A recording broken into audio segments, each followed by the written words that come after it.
রংপুর মহানগর যুবলীগের আয়োজনে সদস্য সংগ্রহ, নবায়ন কার্যক্রম কর্মসূচি ও কর্মী সভা অনুষ্ঠিত হয়েছে।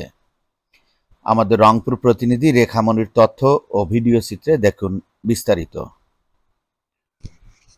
সোমবার বেলা 11টায় শহরস্থ দলীয় কার্যালয়ে রংপুর মহানগর যুবলীগের সভাপতি এবিএম সিরাজুম মনিরের সভাপতিত্বে প্রধান অতিথি হিসেবে উপস্থিত বক্তব্য রাখেন রংপুর মহানগর আওয়ামী লীগের আহ্বায়ক ডাক্তার মোহাম্মদ দেলোয়ার হোসেন।